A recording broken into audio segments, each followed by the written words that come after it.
I've seen cinema. I've seen the greatest comic book movie of all time starring Jared Leto called Morbius. Well, I don't know about that. But is it as bad as people are saying? Here's my full spoilers review for Morbius.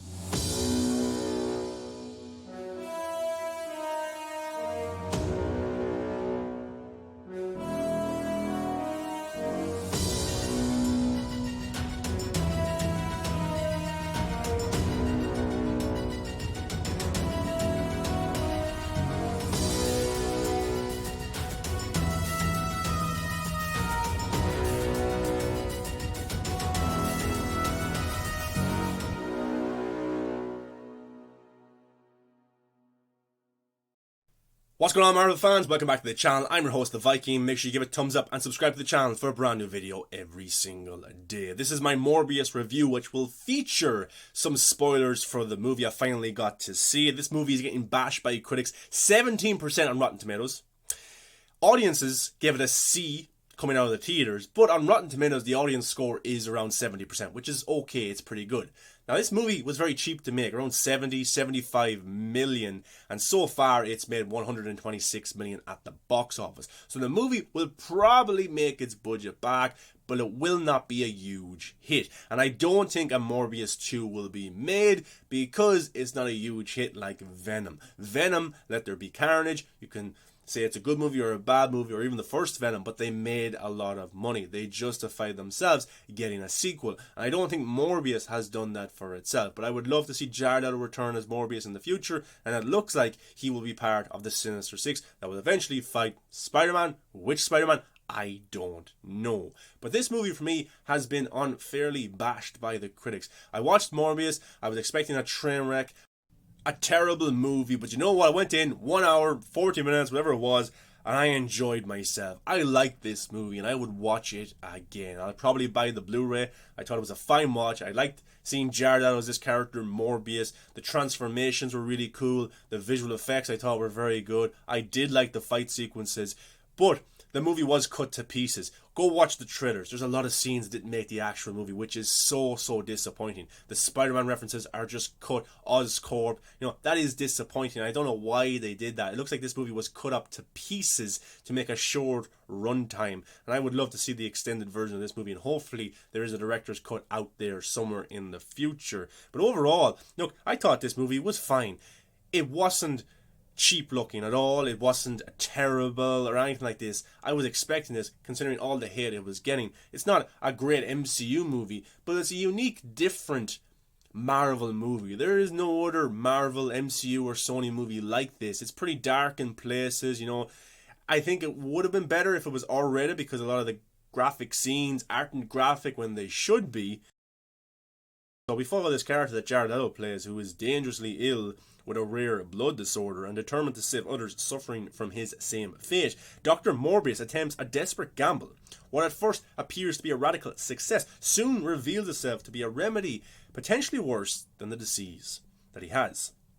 So look, yeah, we have this character, he wants to do good, but there's a missed opportunity in this movie because you could have had the Jekyll and Hyde scenario where Jared Leto's character, Michael Morbius, is battling with this inner demon, this vampire who craves human blood.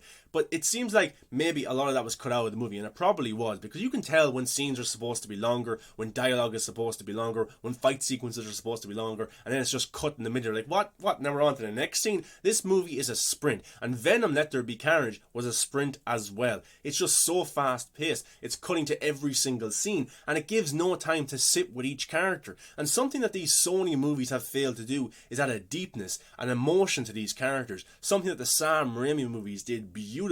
These new Sony Spider-Man, Spider-Verse movies are missing this big time for me, because you could have went deeper into Jared Leto's character, Matt Smith's character, and they didn't at all. And I think it would have added a lot more weight to the movie, because when the emotional moments come in the movie, you just don't feel anything because there was no setup, there was no backstory. It was a sprint, and now you're supposed to feel or cry for this character. Not going to happen. So they need to sort that out, and I think maybe get a bigger, high-profile director to take on these movies, get a better scriptwriter to take on these movies as well, because there is so much potential with Venom and Morbius. When they're, for me, honestly, they're not fulfilling that potential. Venom has made a lot of money, of course it has, so they're going to keep that tone. But I think with Morbius, it is different. The jokes in this movie are different. You know, it's not over-the-top humor. It's actually subtle humor. I like that. It was funny at times. I laughed out loud. I like the darkness to it. The visual effects were really good. I thought Jared Leto was fantastic as Morbius. The transformations, the VFX, the fighting, everything for me was really, really cool in this movie. But there's so much potential that is just wasted and put to the side. And it's probably on the cutting room floor, which is so disappointing. It really, really is. But Jared Leto, for me, leading a movie, that's a rare thing for him. He was fantastic. I really liked his character. And I was watching this movie and I was thinking to myself, I want to see Morbius return. I want to see him fight Spider-Man. I really, really do. I want to see him fight either Tom Holland or Andrew Garfield. I don't care, because I think the visual effects and the fighting sequences would just be awesome between Morbius and Spider-Man. And it looks like, because at the end of the movie, the post-credit scenes, he will be in the Sinister Six. So even though a Morbius 2 is unlikely, we will probably see Jared Leto's Morbius return again, and I really, really hope that we do. We have Matt Smith here as, you know, this character who is best friends with Jared Leto's character. They have the same disease, they grew up together, and Jared Leto's character is kind of motivated to cure them and people of this disease as well. But, you know, when Jared Leto gets infected with this vampire blood or whatever it is, the bat blood, and turns into Morbius, Matt Smith learns about this as well, and he sees how well his friend is doing, and he wants some of it as well. But Jared Leto's character is trying to stop him, because Jared Leto's character is craving blood. He killed those guys on the ship when they were doing the experiments, and yeah, he doesn't like that side of him at all. And that's what I'm talking about. There's a really interesting Jekyll and Hyde scenario here that the movie could have used even more. Jared Leto's character battling with this, but it never did. And Matt Smith's character wants this. He eventually gets it, so he becomes the villain. So you have him as kind of a vampire as well, and he wants to embrace it. So he wants to kill people. He wants to eat their flesh and drink their blood and stuff like that. And Jared Leto's character does not want that. So the two of them are fighting throughout the movie. Matt Smith's character kills their father figure. He kills Jared Leto's character's love interest, what appears to be dead. By the end of the movie, she comes back. But I thought Matt Smith was pretty good, pretty fun, and yeah, he was good. I thought he was fantastic as this character, this kind of villain. But look, you didn't really care for him too much because it didn't go too much into his background or his character at all. And the love interest in this movie, the doctor, Martine Bancroft, she was really good. She wasn't just a damsel in distress or anything like that. And I actually thought she was a pretty good character. She was well written. There was some kind of background to her as well in terms of her and Jared Leto's character. And you actually felt a bit of emotion with those characters. But then it appeared that she had died, but she's actually infected with the same blood, or, you know, that's in Morbius, and that was in Matt Smith's character. And now it looks like that she's going to be a female version of that. And I thought that was pretty cool. The ending shot where Morbius is flying through the sky, then it cuts to her character and she awakes, and then the credits roll. I thought it was a pretty cool scene. I did like that. I want to see a part 2. So, you know, you have kind of, you know, Dracula, and you also have kind of his wife as well. So that's gonna be cool to see. I hope they expand on that as the movies go on. Big time. Tyrese Gibson's here as well. He's playing Agent Simon Stroud.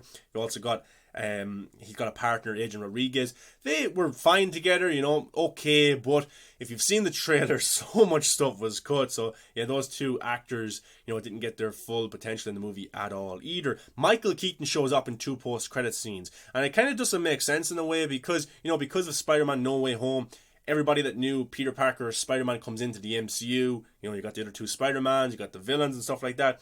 But Michael Keaton's Vulture, he knew Tom Holland's Peter Parker in the main MCU timeline, and now he is shipped over to the Sonyverse, and I don't know, that doesn't make much sense at all. Maybe because this Sonyverse has a Peter Parker as well, and he got thrown over to there. I don't know. I don't really know. Venom got thrown back and forth as well, and he got a new suit. The Vulture suit is a little bit different than it was in Spider-Man Homecoming, and it looks like he's trying to form a Sinister Six, and Morbius is like, yeah, cool, heel turn, I'll do it, no problem whatsoever. So yeah, and then Adrian Toomes is like, I think it's because of Spider-Man. We have to find Spider-Man. You know?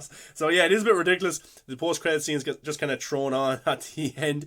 But look, Morbius, I would watch it again. I'd probably buy the Blu-ray.